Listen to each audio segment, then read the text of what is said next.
Does this awakening, this rebirth, this second coming of your mind um, open you up to religion, spirituality,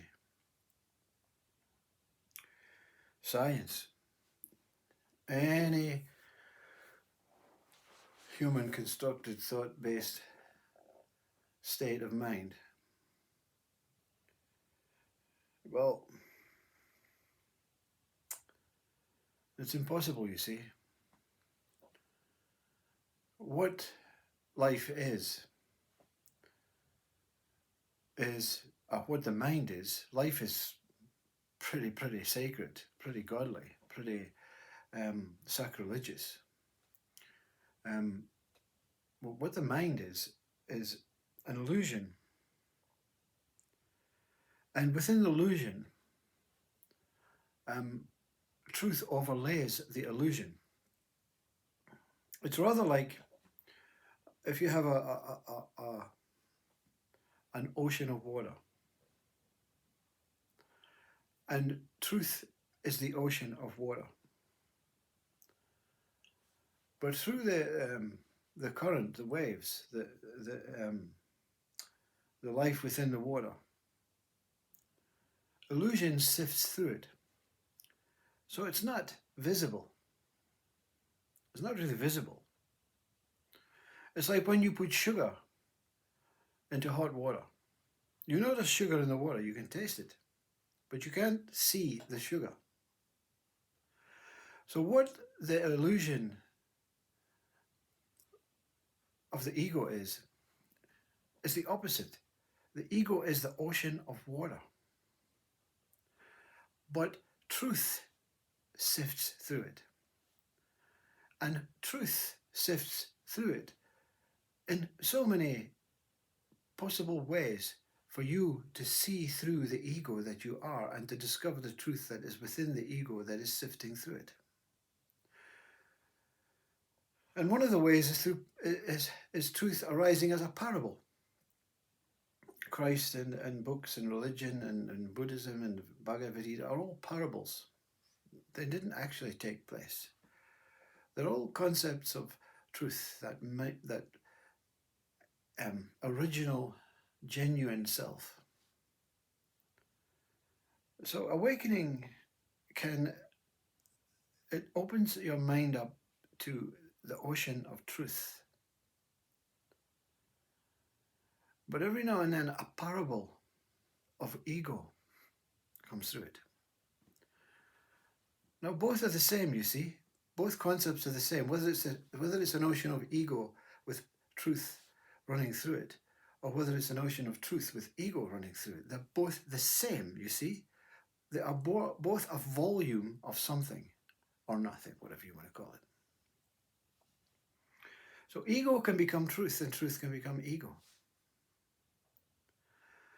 So on awakening, what happens in a very personal way when the mind is reborn is the parable of Christ reborn. Your mind is annihilated, is destroyed through a self-deconstruction, a self-dehypnosis, a self-deprogramming, unprogramming, unconditioning. Ramana Maharshi, not this, not this. Anything that came, any thought, any language, any word, any association, any attachment. No, not this. Meaning an unacceptance of what you have already understood as to be part of your process. You're removing the process. You're removing the process. So when Christ, so what? So what? How does it, you see, the human always says, well, how does it enhance your mind? So religion is of non-importance. Spirituality is of non-importance. Science is of non-importance. And all other states of mind are non-importance. So what is the purpose? What is the point of being here as life? As a human life with a mind, with a possibility to expand and become rich and become a saint and become a homeless person, or a king, or a queen, or a celebrity. What else? What's the point of awakening?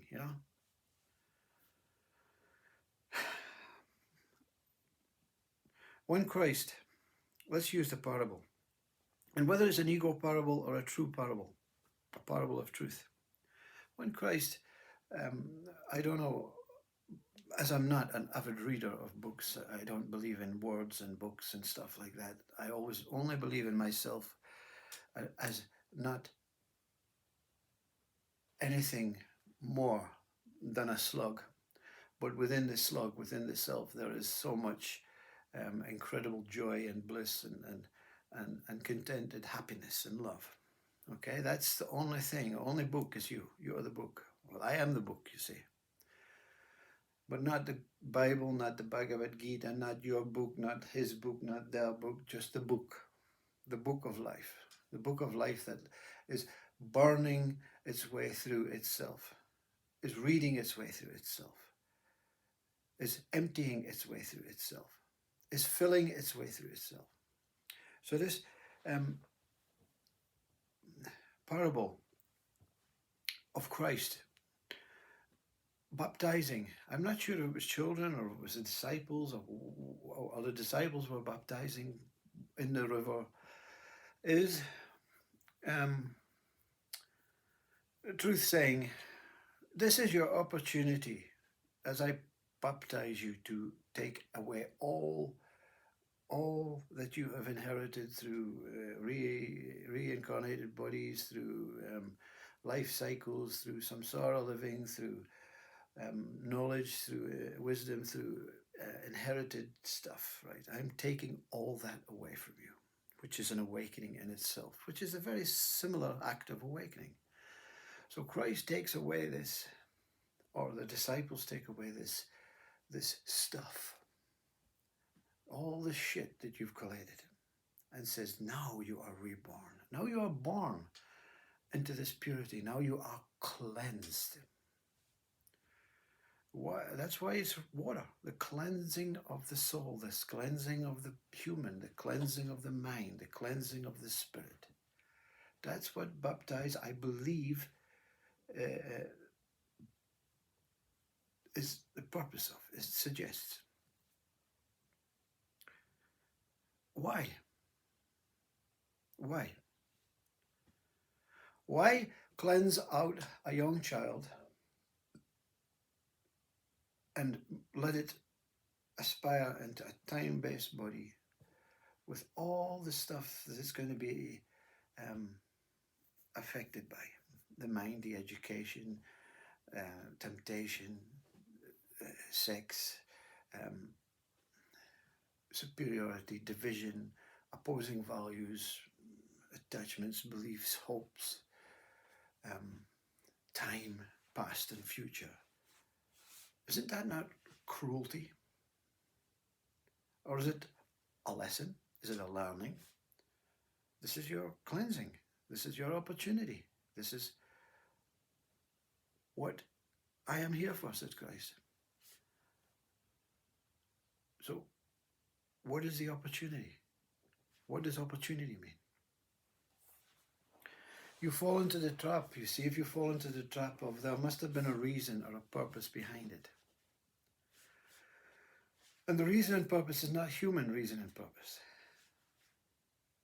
The reason and purpose is the soulful purpose of being. The soulful purpose of being, to keep clean, to remain clean. Because when we die, when the body dies, there are so many different new ways of dying. And one of them is, they call it Alzheimer's, where the person that dies, we see it as the body, as our friend or relative or our partner. When they die, they don't know they're dying. They didn't even know they were living, because their identification, their words, all the inherited stuff has been removed. Not removed as a punishment, but removed as a cleansing. Now, that's not a perfect way for you to see your loved one or someone die.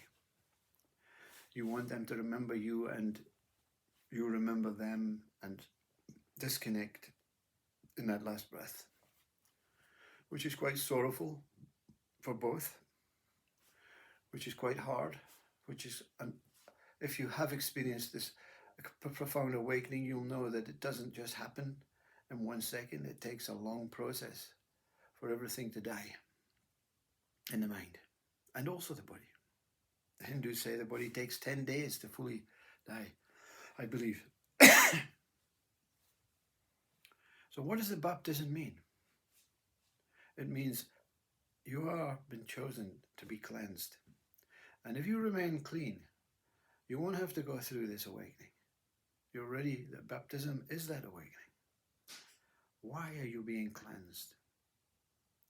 Why does the body have to be cleansed, the mind have to be cleansed before it passes over? You don't like your child coming home from school dirty. It's mind dirty. It's body dirty. It's body fatigued and angry or depressed. You want your child to come home fresh, clean, new. In our human world that our mind creates, it's not possible now because we put them out dirty and we accept them back dirty. We put them out with consequences. Learn your school. Watch their cars. Do all this stuff. Don't eat this, don't eat that. They don't go out fresh and pure, they go out confused, feeling unable. We don't do it intentionally as loving parents. We do it because the system of society says that's how it is. That's the temptation. That's the learning. They have to learn. You have to learn. You see, we don't teach our children. The children don't teach us. Life is teaching life. Always to be clean, always to be pure. So that when the body dies, awakening reveals that forget about God, forget about consciousness, forget about afterlife, forget about where you're going or where you're not going, forget about all the troubles and strife, forget about your money, forget about your house. But you don't want to be completely Alzheimer's, if possible. You want to say farewell to your partner. But you don't have to worry and think about all the things that you've done in your life, all the things that you've inherited, and all the things that you're going to lose. Because the death will take a longer if awakening or dying to the ego is a representation of what the physical body and mind is dying. It's better to go home clean. It's better to die clean. It's better to let go before the body passes. So that's why this rebirth, this new baptizing, this baptism is taking place. This is what they call the second coming of Christ. It's looking at it as a parable. Christ is not a real form. It's entering each one of us, saying, please take this opportunity of awakening to be clean and baptized and pure. And go home to the Master with no CV, no stories, no needs, no desires, no regrets, no need for forgiveness, no nothing. And just merge into that what is true. So therefore you become the ocean of truth. And there's no illusion sifting through it. There's no ego sifting through it. And in fact, there's not even truth sifting through it. You become that incredible whole, infinite, limitless ocean. And this ocean is nameless. This ocean is revealed in that baptism, that awakening, as one moment beyond day. Cleanse yourself. Allow life to cleanse you. Allow the mind to die and surrender. Allow the body to be free on its own. Allow all human beings to be as they are, with no judgment, comparisons, analysis.